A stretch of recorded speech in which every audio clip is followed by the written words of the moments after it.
Նոյան տապանում ժյուրընկալել եմ Հանրապետություն կուսակցության ղեկավար Արամ Սարգսյանին, պարոն Սարգսյան, շնորհակալ եմ հրավերն ընդունելու համար։ Բաքվի բանտից ձայնային հաղորդագրություն ուղերձ է ուղարկել Ռուբեն Վարդանյանը,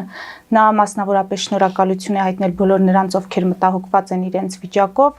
նաև նշել է, որ պատրաստ է եղել ավելի վատ պայմանների, գիտակցված է գնացել հացադուլի որոշմանը։ Ես փոքրիկ մեջբերում անեմ, ասում է ես զոհ չեմ, ինձ պետք չէ խղճալ, քանի որ սա գիտակցված որոշում է։ Իմ բոլոր հայրենակիցներին, սիրելի ու հարազատ մարդկանց ուզում եմ ասել հետևյալը. դատում եմ ոչ թե ինձ ու մյուս 15 հոգուն, այլ բոլոր հայերին։ Ու եթե դու դա չեք հասկանում, ուրեմն դա մեծ ողբերգություն է, քանի որ սա ողջ պատմության հակամարտության վերջը չէ, այլ ընդամենը հերթական փուլը ի ափսոսանք բոլոր կողմերի։ Իհարկե ընդարձակ ուղերձեր, ես ամենակարևոր իմ կարծիքով հատվածը մեջբերեցի։ Հիմա հասկանանք Ալիևյան ռեժիմը այս փուլում, այս խնդիրը սրելով ինչ խնդիր է լուծում, այս թեման հարցը, գերիների հարցը այսպես սրելով ինչ խնդիր է լուծում, ինչ տարբերակներ կան մեր գերիների վերադարձի հետ կապված եւ ուզում եմ մեջբերել Էդմոն Մարուքյանի պնդումը, որ պետք է վերադառնալ նոյեմբերի 9-րդ կետի կատարմանը, նոյեմբերի 9-ի պայմանավորվածությունների կատարմանը, այս հարթակում նաև հասնել գերիների վերադարձին։ Նախ ասեմ հետևյալը, որ Ադրբեջանը փորձում է գերիներով կորզել ցուցմունքներ Հայաստանի Հանրապետության դեմ եւ որպեսզի ցույց տա, որ Հայաստանի Հանրապետությունը ագրեսոր երկիր է, Հայաստանի Հանրապետությունն է ագրեսիայի ենթարկել Ադրբեջանը եւ այդ ցուցմունքները կորզելուց հետո կարող է նաեւ տնտեսական հայցեր ներկայացնել,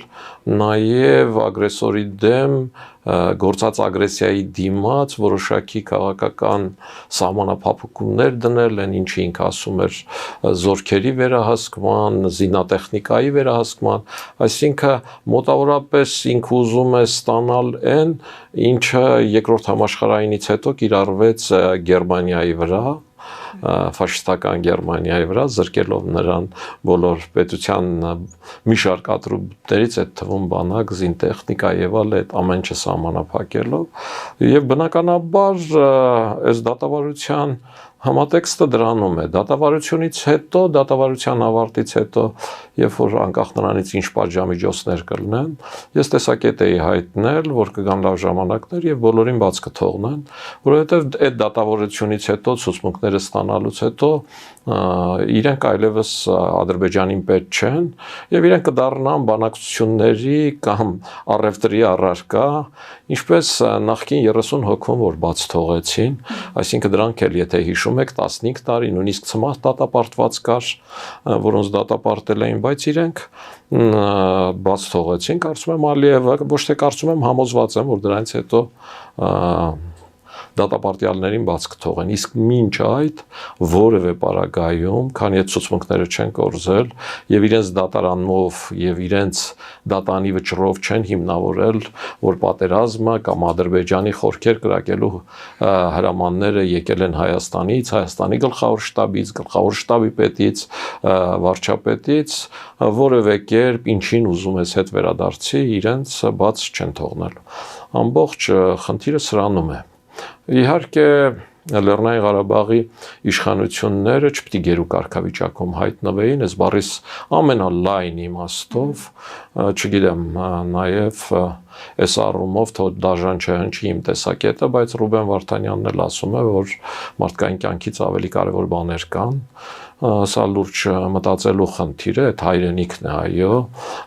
զոհերի հիշատակը պահելու, արած գործը շարունակելու եւ այլնի, բայց ես չեմ ուզում այդ առումով դատել, թե ինչ քայլեր կար, խնդիրը նրանում է, որ իրենք մինչեւ վերջի պահը հույսները դրել են նոյեմբերի 9-ի փաստաթղթի վրա, ինչպես ձեր նշած անձը Էդմոն Մարուքյանն է հույսը դրա վրա դնում, եւ այդ հույսը ռուսների վրա դնելով հանդերձ, ռուսներին մինչև վերջ ծառայելով հանդերձ, իրենք հայտնվել են ադրբեջանցիների ձեռքում եւ Բաքվի բանտերում։ Այսինքն ռուսների համար բացարձակ խնդիր չէր իրենց որևէ ուղղաթիռով հետ Հայաստան ուղարկելու։ Առավել եւս, որ ի տարբերություն այսօրվա իշխանությունների, իրենք մինչև վերջ նվիրված մնացին Ռուսաստանին, նույն Ռուբեն Վարդանյանը բարձրաձայնում էր, ասում էր Արայիկ Հարությունյան, դու խոստացել էիր, որ պիտի հրաժարական տաս։ Տվեց Արայիկ Հարությունյանը այդ հրաժարականը եւ այսօր Ռուբեն Վարդանյանը Ադրբեջանի բանկտում է։ Իսկ ում առաջարկով էր, որ Արայիկ Հարությունյանը պիտի հրաժարական տարի, իհարկե Բակո Սահակյանի, Արկադի Ղուկասյանի, Լեռնային Ղարաբաղի մնացած վերնախավի, ինչ էին իրենք ուզում, որ Արայիկ Հարությունյանը հրաժարական տա, որովհետև ասում էին, որ ռուսները կասկածում են Արայիկ Հարությունյանին, նա վստահություն չունի, քանի որ բանակցել է Բոնոյի հետ եւ պատրաստ է եղել գնալ Սոֆիա ամերիկյան հովանուտակ բանակցությունների, հետեւաբար բերենք մարդու, ում ռուսները վստահում են, եւ այդ պարագայում խնդիրները կլուծվի եւ Լաչինի միջանցքը կբացվի եւ նոյեմբերի 9-ի փաստաթուղթը կգործի։ Որովհետև այն մարդիկ, ովքեր նոյեմբերի 9-ի փաստաթղթին են հղում անում, պիտի հիշեմ, որ այն ժամանակ, երբ որ նոյեմբերի 9-ի փաստաթուղթը գոնե ձևականորեն պահվում էր, Լաչինի միջանցքը փակ էր։ Ու իրենք էլ էին պնդում, Հայաստանի իշխանություններն էլ էին պնդում, որ նոյեմբերի 9-ի փաստաթղթին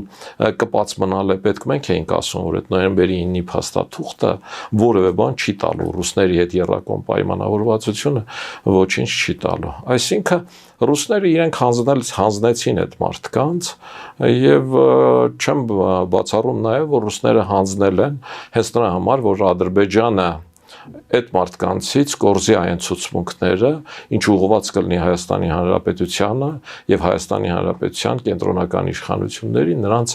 ավելի թուլացնելու համար։ Եվ միանշանակ դատավարությունը որպես այդպեսին բարոյական առումով կիսում եմ Ռուբեն Վարդանյանի մոտեցում այդտեղ դատում են մեզ բոլորիս։ Այդտեղ դատում են Հայաստանի Հանրապետությանը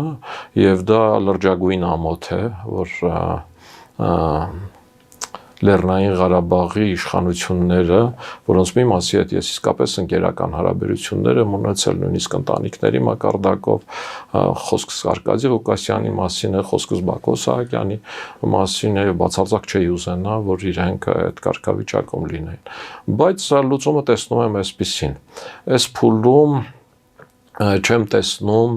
դատական գործընթացը կասեցնելու որևէ բան, այսինքն ընդունես նոյեմբերի 9-ը, չընդունես նոյեմբերի 9-ը, այս մեղմ ասած շատ վառ երևակայություն պիտի ունենաս, որ մտածես, որ այդ ընդունելուց հետո Ադրբեջանը կհրանգի դատական գործընթացները դադարեցնել եւ սկսել բանակցել գերիների հետ վերադարձի առումով։ Դե նկատի ունի երևի որ միջանցք այդ երազած միջանցքը տան, գուցե Ռուսաստան Ադրբեջան համաձայն են վերադարձնել գերիներին։ Գիտեք, նախ դրանք համադրելի արժեքներ չեն։ Միջանցքը եւ գերիների հետ վերադարձը դրանք համադրելի արժեքներ չեն։ Այսինքն միջանցքը տալը դա Հայաստանի Հանրապետության անկախության զիջել է։ 6000 զոհ եւ 11000 վիրավոր մենք տվել ենք նախորդ պատերազմում մեր ինքնիշխանությունն ու անկախությունը եւ Լեռնային Ղարաբաղը պահելու համար եւ մոտավորապես 4000 զոհ եւ այդքան էլ վիրավոր էս պատերազմի։ Ու այս զիջելուց պիտի հաշվի առնես, որ դու այն մարդկանց արած գործը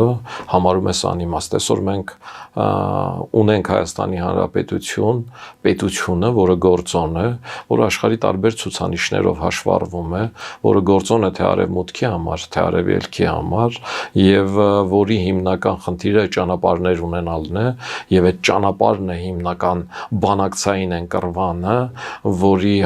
որով մենք հետաքրքիր ենք դառնում աշխարհին։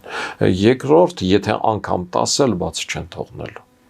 որովհետև իրենք չեն կասեցնելու դատական գործերը։ Այսինքն այդ դատական գործը շարունակելու են, ելի մեղադրելու են, ու մեղադրելուց հետո առևտուր են անելու, նոր հետ վերադարձնել։ Ամբողջ խնդիրը սրանում է։ Ես համոզված եմ, որ գերիներին բոլորին էլ 1-2 տարի հետո, դատական վճռից հետո Ալիևը առևտուր անելով, չգիտեմ, Ֆրանսիայի հետ, Միացյալ Նահանգների հետ, Հայաստանի Հանրապետության հետ է վերադարձնելու, որտեղ այլևս այդ գերիները իր համար որևէ արժեք չունեն։ Եվ ինքը դրանով հումանիստ է դուրս գալու, որ տեսեք ինչ խնդիր լուծեցի։ Այսինքն այդ ցուցմունքները կորզելը իրենց կհաջողվի, թե այստեղ այնուամենայնիվ հույս ունենալ, որ մեր գերիները կամային ինչ-որ հատկանիշներ կդրսևորեն, առավել եւս որ արդեն ունենք որոշ մարդկանցից վերցրած ցուցմունքներ։ Եվ ինչպես տեսնում ենք, այդ մարդիկ Հայաստանի դեմ առայժմ հայտարարություններ չեն արել։ Գիտեք, շատ հակասական բաներ են գալիս, ես չէի ուզենա որևէ մեկի պնդումը հաստատել կամ հերքել, կան լրատվամիջոցներ, որոնք գրում են, որ թե Արայիկ Հարությունյանը, թե նախկին պաշտպանության նախարարը հաստատում են, որ իրենք, որ ռազմական գործողությունները պլանավորել են Հայաստանի Հանրապետության գլխավոր շտաբում, հրամանները տվել է Օնիկ Գասպարյանը եւ որ Ադրբեջանի խորքեր ռմբակոծելու հրամանը եկել է Հայաստանի Հանրապետությունից եւ Հայաստանի Հանրապետության գլխավոր իշխանությունից։ Այսինքն նման հոդվածներ արդեն համացանցում տվել են իրենք նման ցուցմունքներ, թե չէ, ես չգիտեմ, բայց ամենայն դեպս ես հետևում եմ նաև ադրբեջանական լրատվամիջոցներին եւ Ադրբեջանի առումով ադրբեջանական դիսիդենտների, որոնք գտնվում են Ադրբեջանից դուրս, մասնավորապես Արեֆին, որը ասում է, որ կինը առաջին քաղբանտարկյալն է եղել Ադրբեջանում, մինչև այդ ոչ մի կին չի եղել, հետո ինքն է բազմաթիվ անգամներ եղել։ Ինքը պնդում է, ասում է, որ Ադրբեջանում նման դատավարություններից առաջ միշտ դատախազական կողմը փաստաբանների միջոցով պլանավորում է, թե դատարանում ինչ պիտի խոսեն մեղադրյալները եւ իր կարծիքով բացի Ռուբեն Վարդանյանից մնացածը բոլորը այդ պլանավորման համատեքստում են, միայն Ռուբեն Վարդանյանն է, որ այդ պլանավորումից դուրս է, իսկ Ռուբեն Վարդանյանն այդ պլանավորումից դուրս է, որովհետեւ ունի անձնական փաստաբան, որը ազգությամբ հրեա է, իսկ հրեաներին Ադրբեջանում շատ չեն ճնշում, որովհետեւ Իսրայելի հետ լավ հարաբերություններ ունեն եւ ինքը կարողանում է այդ համատեքստից դուրս գործել, դրա համար էլ Ռուբեն Վարդանյանի վրա ճնշումներն ավելի մեծ են։ Հիմա այս կարևոր փուլում Միեդում Հայաստանի իրավական հարցերով ներկայացուցիչը աշխատանքից ազատման դիմում է գրում, ասում է գնում եմ գիտական գործունեությամբ զբաղվելու, Եղիշե Կիրակոսյանի այս բարձաբանումը չի բավարարում մարդկանց, ավելին իրենք կասկածներ ունեն, որ սա կապված է Նիկոլ Փաշինյանի հայցերը հետ կանչելու այդ գործընթաց սկսելու հետ ուղիղ կապ են տեսնում։ Հիմա ինչ եք կարծում, եթե իսկապես այդպես է եւ Հայաստանը պատրաստվում է հայցերը հետ կանչել, արդյոք սա գոնե մեկ քայլով կմոտեցնի այդ հնարավոր խաղաղություն կոչվածին Ադրբեջանի հետ։ Գիտեք, Նիկոլ Փաշինյանն ասել է, որ հայցերը կարող են հետ կանչվել երկկողմանիության սկզբունքով եւ եթե այդ սկզբունքը պահպանվի, այդ դեպքում հնարավոր է։ Եվ հայցերի հետ կանչի մեխանիզմը ըստ Նիկոլ Փաշինյանի ասացի պիտի նայվեր խաղաղության համաձայնագրից հետո։ Այսինքն ինքը պիտի լիներ խաղաղության համաձայնագրի համատեքստում այդ համաձայնագիրը հաստատելուց հետո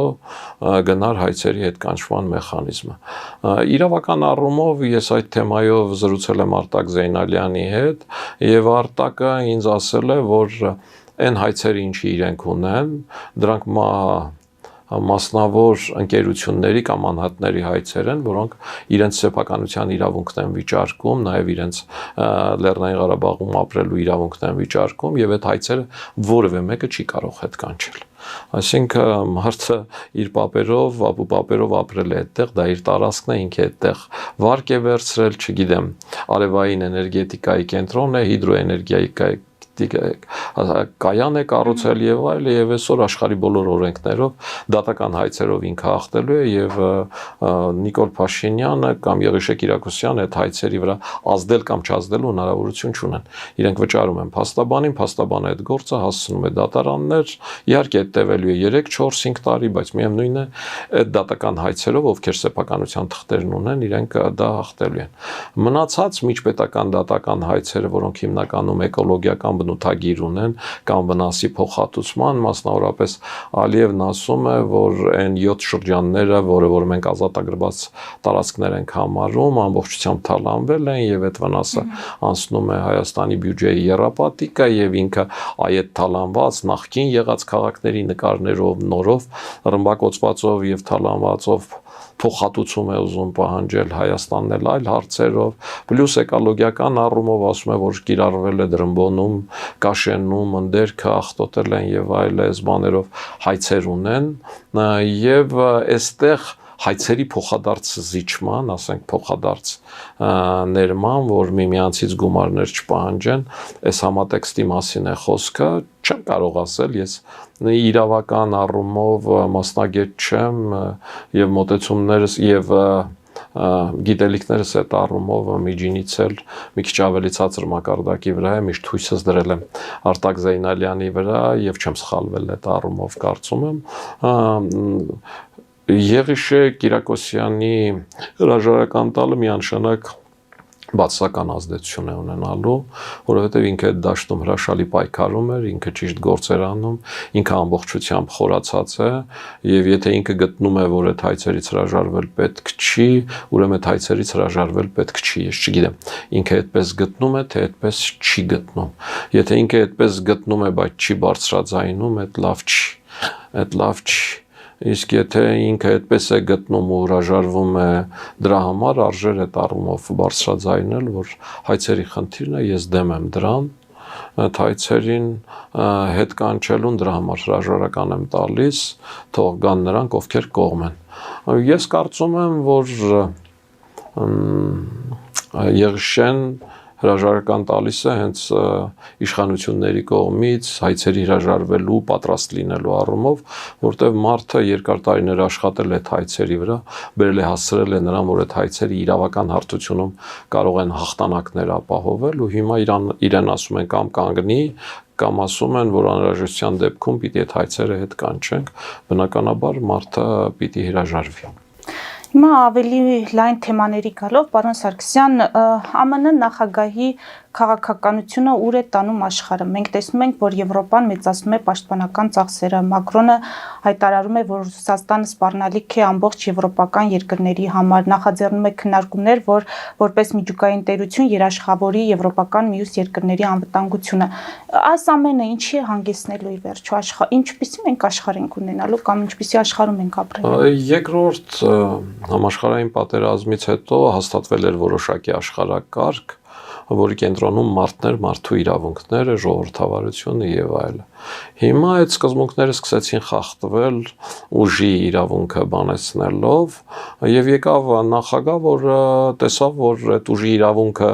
կանգնեցնելու մեխանիզմը տանում է ուժի գործադրմամբ ուժի իրավունքը կանգնեցնելուն, այսինքն եթե Ռուսաստանը մտել է Ուկրաինա, ուրեմն ուժով Ռուսաստանին դուրս մղենք Ուկրաինայից եւ այդտեղ վտանգ տեսավ նոր երրորդ համաշխարհային պատերազմի։ Համենայն դեպս իր հայտարարությունների համատեքստը դրանում է եւ ինքն ասաց, որ ես գալիս եմ խաղաղություն հաստատեմ, որ նախ պիտի պատերազմները կանգնեն, որից հետո քննարկենք, թե աշխարհակարգը այսուհետ ինչպես ենք կարգավորելու։ Թրամփի եւ իր թիմի մոտեցումները սրանում են բնականաբար այս առումով, կոնկրետ Ուկրաինայի առումով լուծումներից որևէ մեկը գոհ չի լինելու։ Ոչ Ռուսաստանն է գոհ լինելու, ոչ Միացյալ Նահանգները, ոչ էլ Եվրոպան, որովհետև Ռուսաստանը խնդիր էր դրել վերականգնել սովետական միությունը։ Պուտինը հայտարարում էր, որ 20-րդ դարի ամենամեծ ողբերգությունը սովետական միության փլուզումն է, իսկ առանց Ուկրաինայի սովետական միության վերականգնում անհնարին էր։ Ինչ էլ տեղի ունենա հիմա, միևնույն է Ուկրաինան այլևս ռուսական չի լինի, հետևաբար սովետական միության վերականգնումը հետ գնաց, պլյուս Ռուսաստանի որպես այդպիսին լինելու հնարավորությունն էլ թուլացավ, եթե հաշվի առնենք, որ ՆԱՏՕ-ն էլ ավելի մոտեցավ Ռուսաստանին, որ հիմա Ուկրաինայում անվտանգությունը ապահովելու համար կարող են տեղակայվել ռուսական զինվորներ, անկախ նրանից, թե սահմանագիծը ինչպես կանցնի, կամ այսօր պատերազմը որ կանգնի 6 ամիս հետո ինչ համաձայնության կգան, բայց ընդհանուր համատեքստը սրանում է։ Ինչ կա այստեղ դրականն է, որ Եվրոպան սկսեց հույսը դնել ինքն իր վրա, որ Եվրոպան հասկացավ, որ ինքը իր տնտեսական, արտադրական, գիտական պոտենցիալով մի քանի անգամ գերազանցում է Ռուսաստանին, եւ ինքը կարող է Ռուսաստանին դիմակայել առանց Միացյալ Նահանգների աջակցության, ինչի մասին էլ խոսեց Մակրոնը, եւ ինչն էլ հիմի փորձում են անել 800 միլիարդ գումար դնել ռազմական եւ այլ ծախսերի վրա, բանկերը այդ առումով ֆինանսավորել, կենտրոնանալ իրենց անվտանգային համակարգի համար վրա։ Միացյալ Նահանգների մոտեցումը շատ պարզ է։ Իրենց մրցակից համարում են Չինաստանին եւ դա շատ օրինաչափ է, որովհետեւ հաշվի են առնում ինչպես ժողովրդագրական նկարագիրը, այնպես էլ տնտեսական ռեսուրսները, զարգացումները, ազդեցությունների ոլորտները եւ այլը եւ այս առումով ուզում են Չինաստանին մեկուսացնել Ռուսաստանից, այսինքն ունենալ առանձին Չինաստան, ունենալ կոնսենսուս -1 եւ այս առումով առևտուր են անում Ռուսաստանի հետ, բայց նաեւ իրենք չեն ուզում, որ լարվածությունը Ռուսաստան եւ Եվրոպա թուրանա։ Այսինքն Ռուսաստանին անջատում են Չինաստանից, իրենք լավ են Ռուսաստանի հետ, բայց Եվրոպան հանձինս Ուկրաինայի լարված է մնում Ռուսաստանի հետ, սա էլ իրենց ձեռնատու է, որ Եվրոպան նաև այդ առումով իրենցից անընդհատ կախված մնա, իրենցից անընդհատ խնդրող մնա, եւ դրանով փորձում են բարձրացնել իրենց դերը, այսինքն այն թիմը, որը աշխատում է Թրամփի արտաքին քաղաքական մարտավարության վրա, որոշակի մարտավարություն է մտածել, որը գոյության եւ նաև հաջողության հասնելու հնարավորություն ունի։ Մենք այս համատեքստում ազդեցություններ ունենալ չենք կարող, ոչ մենք, ոչ Հայաստանը, ոչ Վրաստանը, ոչ Ադրբեջանը, եւ այս համատեքստում մենք պիտի մտածենք ինչպիսի լուծումների դեպքում որ քայլերն է, որ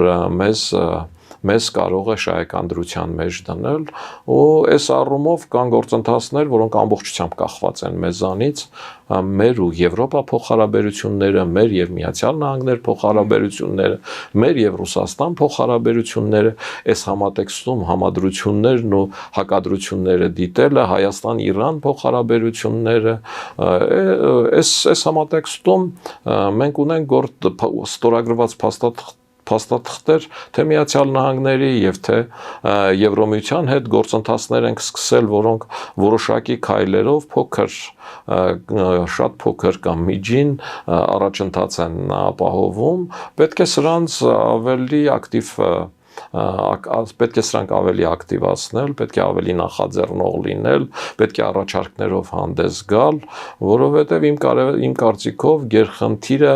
դարձել են կոմունիկացիաները, Չինաստանի մրցակցությունը կոմունիկացիաների Չինաստանի եւ Միացյալ Նահանգների մեջ եւ այս կոմունիկացիաների առումով Հայաստանը միակն է ողջ տարածաշրջանում, որը Չինաստանի հետ ունի ռազմավարական գործընկերության փաստաթուղթ, մնացածը թե Վրաստանը, թե Ադրբեջանը, թե Իրանը, թե Ռուսաստանը բոլորն ունեն։ Փոխարենը Հայաստանն ունի ռազմավարական գործընկերության փաստաթուղթ Միացյալ Նահանգների հետ, հետեւաբար մենք Միացյալ Նահանգների հենակետն ենք դառնում, արդեն այդ ճանապարհների առումով էստեղ։ Դեպի Եվրոպա գնացող ճանապարհը երկուսն է միջինասիական հանրապետություններից Վրաստանով ծովով, այսինքն գա Հայաստան, այն որ հյուսիս-հարավն է, գնա Վրաստան, բայց դա պիտի դառնա ծով, նավից հետո ցամաք, որահագին բարդությունները եւ կա ցամաքային կապով դեպի Եվրոպա գնալու հնարավորություն, որը անցնում է Թուրքիայով։ Եվ այս համատեքստի վրա աշխատում է Միացյալ Նահանգները, մեծամտություն չանեմ ու ասեմ, որ ես առաջիններից մեկն եմ եղել կամ ամենաառաջինը, որ սկսել եմ պրոպագանդել միջանցքը, դրա համար բազմաթիվ հարվածներ ստանալով, որ խրախուսում եմ Թուրքիայի հետ կապը եւ այլը, բայց այդ միջանցքի մասին խոսելը, միջանցքը նախկին ամերիկյան վարչակազմի հետ կապելը, Բայդենի վարչակազմի, Բլինկենի, որոնք այդ գերկարևոր համարեցին, պատահական չէր արվում, ես հասկանում էի, որ մրցակցությունը չինական մեկ ուղի մեկ գոտու վրա է եւ ես տեսնում եմ որ Թրամփի պարագայում ավելանալով Իրանի հանդեպ ունեցած այդ լարվածությունը արևմուտքը այս Միացյալ Նահանգները այս տարածաշրջանը գերկարևոր է համարելու եւ այս տարածաշրջանում գերկարևոր լինելու են ճանապարհները այսօր առավոտյան նայեցին նաեւ նախկին փոխվարչապետ Ռոբերտ Քոչյանի թիմի անդամ Արմեն Գևորգյանի վերլուծությունը եւ շատ կետերում իր հետ համաձայն եմ իսկապես ինքը փորձառու մարդ է ոչ միայն տնտեսության առումով նաեւ քաղաքական առումով այդ վերլուծությունը բավականին լավն էր եւ ես այս առումով շատ ավելի իմ համար բանավեճի կամ զրույցի թեմա եմ համարում այս կարգի օպոնենտների հետ բանավիճել, արգումենտներ դրնելը, որոնք արդյունքներ կտան հետագայում մեր գործունեության, քան այն մոտեցումները, որոնք ավտոմատ դրվում են նոյեմբերի 9-ի փաստաթուղթ եւ այլը, սրանք զուտ խնդիրներ են լուծում սեփական անձի ինքնահաստատման կամ քաղաքական դաշտում որևէ նիշա գրավելու խնդիրների առումով, այսինքն փորձում են նախկին իշխանություններին զրկել իրենց որևէ տեսակետ ասելու առավելությունից նրանցից առաջ են ընկնում, որ որևէ կապ չունի Հայաստանի Հանրապետության, պետականության եւ այլնի հետ։ Հետևաբար այս համատեքստում ես գտնում եմ, որ մենք Միացյալ Նահանգներին պիտի առաջարկենք մեծ փաթեթ, մենք պիտի ստեղծենք խումբ, որի անվանումը կարող ենք դնել Միացյալ Նահանգներ Հայաստան տնտեսական փոխշահավետ զարգացման խումբ, որը պիտի գնա Միացյալ Նահանգներ եւ Թրամփին մինչեւ միլիարդ, 2 միլիարդի առաջարկություններ անի։ Այստեղ խնդիրը խոշորացված թվերինն է, այդ առաջարկությունների մեջ պիտի գերկարևորը լինեն երկու ուղղություններ։ Առաջին հանքահումքային ռեսուրսներ, մասնավորապես բազմամետաղներ, տեսեք անգամ Լուկաշենկոն կարտոֆիլի ցանկացած տարածություններում բազմամետաղներ են ման գալիս, այն դեպքում, որ մենք այդ բազմամետաղները ունենք, դրանք հաստատված կան նույնիսկ սովետական ժամանակներից ընդհանրապես մետալուրգիա մենք պիտի առաջարկենք այստեղ գործարաններ կառուցել պղնձի, մոլիբդենի, ձուլման եւ այլնի եւ երկրորդ ճանապարհներ կոմունիկացիաներ ու հիմնականում երկաթգիծ, որովհետեւ ընդունեք, որ երկաթգծի աշխատելու դեպքում մենք ուղիղ ցամաքային կապ ենք ունենալու դեպի Եվրոպա, այսինքն գնացքը կարող է Հայաստանում բեռնավորվել եւ հաջորդ կանգալը լինի, ասենք, Պրագա կամ Մյունխեն կամ Բերլին կամ Փարիզ ցամաքային ճանապարհով առանց լաստանավերի, առանց եւ այլնի, որ ձմեռային պայմաններ, լարս եւ այլը չկան եւ այս ամեն ինչը շատ կթեթևացնի։ Այս խնդիրների լուծումները ես տեսնում եմ նաեւ, որ Միացյալ Նահանգների ինքնուրույն արդեն այդ ուղղությամբ քայլեր է անում, որտեղ ես մի անգամ բարձրաձայնել եմ, որ կա ամերիկյան ընկերություն, որը այսօր արդեն բանակցում է Քաջարյանի իրական բաժնետեր Տրոցենկոյի հետ այն գնելու առումով։ Այսինքն եթե Քաջարյանը Տրոցենկոն վաճառի եւ դուրս գա Սյունիքից, այդ կնշանակի, որ ռուսական ազդեցությունը ամբողջությամբ դուրս է գալիս։ Ինչպես։ Եթե բայց Գիտեք, այդ եթեի խնդիրը հետևյալում է, Տրոցենկոն, ես գիտեմ, որ ինքն ուզում է, որ վաճառել, երբ իր վրա պատժամիջոցներ կիրառեցին, ինքը անվանափոխեց որդու անունով, հետո որդու վրա էլ կիրառեցին, ինքը մի կնոջ անունով անվանափոխեց, ով երկար տարիներ իր ընկերությունների ֆինանսիստն է եղել կամ հաշվապահ այսպես, բայց միևնույն է, բոլորը հասկանում են, որ դա Տրոցենկոյինն է, եւ Տրոցենկոն հասկացավ, որ այդ իրավիճակներում ավելի լավ է այդ վաճառել, բայց դրա վաճառքը քաղաքական բովանդակություն ունի, որտեղ Ռուսաստանի իշխանությունները ուզում են քաղաքական ազդեցություն ունենալ Սյունիքում։ Իսկ ինչի են իրենք ուզում քաղաքական ազդեցություն ունենալ Սյունիքում, մի պարզ հանգամանք կա, որպեսզի իրանական էներգոգիրները հյուսիս-հարավ ճանապարհով արևմտյան աջակցությամբ չգան ու գնան Եվրոպա։ եւ նման տնտեսական ազդեցությունը պահելով նման իրավիճակներում եթե Իրանի հետ տարանցիկ գազամուղներ կամ տարանցիկ նավթամուղներ կառուցեն, ապա հնարավոր է քաջարան ագարակ կապան այս համակարգելով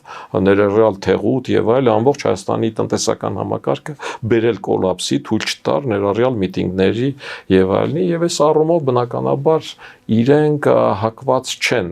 որ տրոցեն կոնետ վաճառի, բայց հաշվի առնելով են հանգամանքը, որ հիմա սերտացում է գնում Միացյալ Նահանգներ եւ Ռուսաստան համատեքստում, այստեղ կարող են լինել առևտրի այլ հանգամանքներ եւ Ռուսաստանը կարող է համաձայնվել դրան եւ ես կարծում եմ, որ կհամաձայնի դրան, որտեղ հակառակ դեպքում ինքը ագարակի հենակետից չէր հանելու իր սահմանապահ զորքերի ինչեր համաձայնելու հայ-թուրքական սահմանին 50%-ով հայ սահմանապահներ կանգնելու ավելի ինչեր համաձայնի մարգարայից օրեր առաջ հանելուն ինքը բազմաթիվ պատրվակներ ուներ որ դա երկարաձգեր 2-3 տարի տեսնելու թե այս արտաքին քաղաքական զարգացումները որ ուղղությամբ կտանեն հենց պայմանագրերով որտեղ այդ պայմանագրերը որոնք որ մենք կնքել ենք իրենց այդ պայմանագրերով ինքը կարող էր այդ ժամանակը 2-3 տարի երկարաձգել այդ մարդկանց տեղահանելու, տեղաբաշխելու եւ այլ պատրվակներ բերելով եւ մենք ոչինչ ասել չենք կարող։ Իսկ եթե ինքը դրանք դուրս է գալիս, իսկ ինքը միշտ էսպես է մտածել։ Եթե ես չեմ այս տարածաշրջանում, ուրեմն մեր փոխարեն թող լինի Թուրքիան։ Ավելի լավ է լինի Թուրքիան, քան Միացյալ Նահանգները։ Սա Ռուսաստանի մոտեցումն է եղել միշտ։ Եվ դրա համար են նախկիններն ասում, որ եթե ռուսները չեն, ուրեմն թուրքերն են, որտեղ իրենք իրենց ռուսներին շատ լավ են ճանաչում եւ այդ համատեքստից են դուրս գալիս, բայց իրականում հիմա Թուրքիան էլ այդքան արևմուտք չի ու արևմուտքը ինքն է իր շահերը սպասարկում այս տարածաշրջանում Թուրքիայի պահվածքը տարբեր առումներով չի բավարարում Միացյալ Նահանգներին մասնավորապես իրենց գլխավոր գործընկեր Մերձավոր Արևելքում Իսրայելի առումով, որտեղ Թուրքիան ասում է, որ պիտի Պաղեստին պետություն լինի, Երուսաղեմ մայրաքաղաքով, եւ այդ Պաղեստինը պիտի լինի թուրքական։ Այս ավելի վատ ու սուր բնորոշում է Իսրայելի համար, քան Իրանի բնորոշումը, որ ընդհանրապես Իսրայելը չի ճանաչում։ Հասկանում եք, այս մեջքից խփել է Իսրայելի համար, եւ այս առումով կարծում եմ Հայաստանը լայն հնարավորություններ ունի նաեւ Իսրայելի հետ համագործակցելու որովհետև եթե Իսրայելը ունի հակառակորդ Իրան, այսօր ունի նաև հակառակորդ Թուրքիա եւ այստեղ մտածելու բան ունի Իլհամ Ալիևը հենց թուրքական համատեքստում։ Ես համարում եմ, որ արևմուտքը լավ աշխատում է այդ ուղղությամբ, պատահական չի, որ Էրդողանն ասում է անհամբեր սպասում եմ Հայաստան-Ադրբեջան խաղաղության համաձայնագրին, թե ինչի է անհամբեր դարձել, ինչի է ուզում, սա էլ է հասկանալի, բայց ես այն կարծիքին եմ ու համոզված եմ, որ արևմուտքը այն ճանապարհները, որոնք Միջին ասիական հանրապետությունները կապում են Եվրոպային, երբեք չի զիջելու Չինաստանին, չի տալու առավել եւս այդ Թուրքիային, հետեւաբար մեր տարածաշրջանը եւ մասնավորապես Սյունիքը իրենց հետաքրքիր է, հետեւաբար իրենք շարունակելու են այդ ուղղությամբ, մեզ աջակցել այստեղ հետևությունը, որ մենք ճշգրիտ առաջարկություններ անենք, առաջ ընկնենք, փորձենք իրենց համոզել գալու ներդրումներ անելու։ Տեսեք Ղազախստանի իշխանությունները իրենց բոլոր բնական ռեսուրսներով հանքահունքային հնարավորությունների առումով բիզնես ծրագրեր են մշակել տվել մի քանի միլիոն վճարելով KPMG ընկերությանը եւ մարդկանց դրել են այդ թղթերը տվել են ձեռքերը նրանք աշխարհով մեկ ման են գալիս ու խնդրում են որ գան իրենց երկիր ներդրում անեն ցույց տալով որ տեսեք ինչ շահույթներ կունենաք մենք պիտի այս կարգի նախաձեռնողական քաղաքականություն անենք եւ դա միանշանակ կապահովի թե մեր անվտանգությունը այսինքն եթե Սյունիքում Միացյալ Նահանգների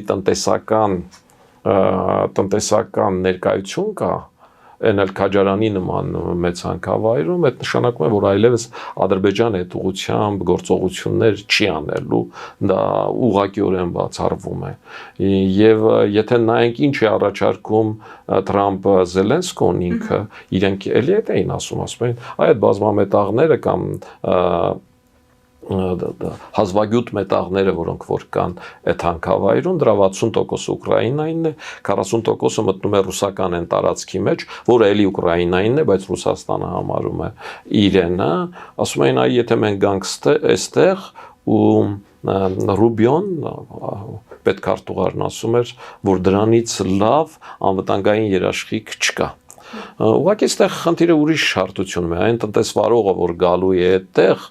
ինքը պիտի ամերիկյան իշխանություններին երաշխիքն ունենա, որ եթե կրակեն իր ուղությամբ, ինքը այդքան գումար է դնում։ Ամերիկյան իշխանությունները ոչ միայն դրոշով այդ կպաշտպանեն,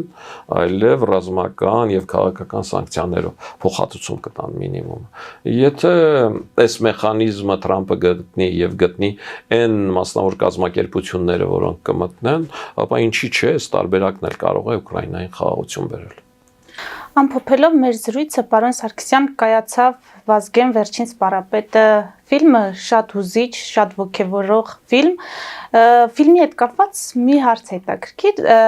Գրետա Մայրիկը անվերապահորեն աջակցում էր Վազգենին բոլոր նախաձեռնություններում ու այդ թվում չխոչընդոտեց տղաների պատերազմին մասնակցությունը։ Սա Նոնոյի աչքերով է, թե իսկապես որպես մայր նա դեմ չէր, որ իր որդիները պատերազմին անգամ մասնակցեն, հաշվի առնելով, որ այսօր շատ ծնողներ փորձում են իրենց որդիներին ազատել բանակից, Ռուսաստանի քաղաքացիություն ձեռք բերելու միջոցով մասնավորապես։ Ասեմ, որ ֆիլմում միտեղ եմ հուզվել, երբ Վազգենի ծնունդին մայրս Հանիկ-նանիկներ երգում, տպավորություն էր, որ իմ օրորոցի կողքին է երգում։ Ապրինոնիկա ճիշտ հիշել էր ու այդ տեսիլքը թե երազը, որը որ կա, հիմնավորում է, որ Աստված կա։ Որ մայրս այդպես է համարել, որ իր որդիների արյունը որևէ մեկից կարևոր չի, դա փաստ է, դա բազմաթիվ հարցազրույցներում մայրս ինքն էլ է ասել եւ նոնիկ այդ ամեն ինչը վերցրել է մորս ասածից։ Ընդհանրապես մեր տան երեխաները բոլորը այդ ամեն ինչի մասին այնքան գիտեն, ինչքան ես ու Արմենը, որովհետեւ տան խոսակցությունների թեման 30 տարի նույնն է եղել եւ իրենք դրա մեջ են մեծացել։ Ավելին իմ փոքր աղջիկը Ծովինարը երևի բոլորից շատ գիտի այդ ամենը, դրա համար էլ այդքան սիրուն է գրում, որտեւ ինքը անդադ խորանում է դրա մեջ, անդադ նայում է հոպարի նկարները, անդադ կարդում է այն ինչ հոպարը գրել է ու տատիկը գրել է, եւ այս առումով բաներ կա, որ ես չեմ հիշում կամ շփոթում եմ, Ծովինարը շտկում է։ Այնպես որ այս մեր ընտանիքի նաև իմ կյանքի պատմություններ ինչ որ առումով այդ ֆիլմը, որի դիտումից հետո իհարկե ես ուզվեցի, իհարկե այդ հասկանալու ու մարսելու խնդիր ունեի եւ շնորհակալ եմ թե դերասաններին, թե ֆիլմի ստեղծողներին նման հնարավորություն մեր ժողովրդին տալու, որ Վազգենին ավելի լավ ճանաչեն Վազգենի մարդկային կերպարը, թե դպրոցում, թե դրանից հետո գրականության մեջ գարունում, թե որպես զինվորական եւ թե որպես պետական գործիչ Հայաստանի Հանրապետության վարչապետ։ Իսկ ինչ անել, որպեսզի Գրետա Մայրիկի նման մայրերը շատ լինեն մեր ազգում։ Գիտեք, ես համարում եմ, որ նման մայրեր Հայաստանում էլի շատ կան։ Ես համարում եմ, որ նախ մայրերը պիտի հնարավորին շատ երեխաներ ունենան հիմի, որտեղ մենք դեմոգրաֆիական, մարդագրական լուրջ խնդիր ունենք եւ ես համարում եմ, որ հայրենասիրությունը եւ հայրենիքի պաշտպանությունը յուրաքանչյուր տղամարդու սրբազան իրավունքն է, իսկ դա ամենից լավ զգում են կանայք, զգում են մայրերը։ Ես հետևում եմ համացանցում գրառումներին, ամենաանողոքը, նույնիսկ ամենադաժանը այդ առումներով, երբեմն որ պահանջում են ամենախիստը, զարմանում եմ, որ կանայք են։ Մի անգամ նույնիսկ ասել եմ, ինձ թվում է, որ դայչի մասնագիտությունը ավելի շատ կանացի մասնագիտություն է։ Որտեղ մայրերը ուզում են, որ չարը միանշանակ պատժվի։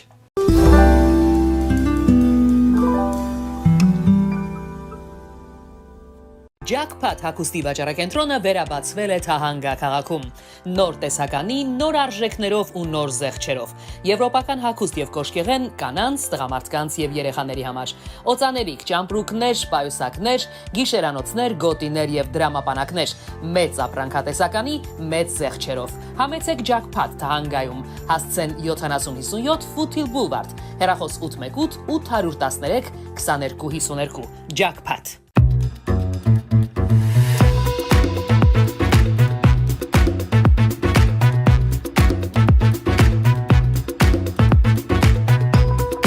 Արարատ ռեստորան, ընտանեկան եւ ընկերական ժամանցի լավագույն հասցե, սիրված արտիստներ, հյուրընկալ մթնոլորտ, հարուստ ճաշացան, անմահական խորտիկներ, Արարատ ռեստորան, հասցեն ամփոփող, սիրով սպասում ենք ձեզ։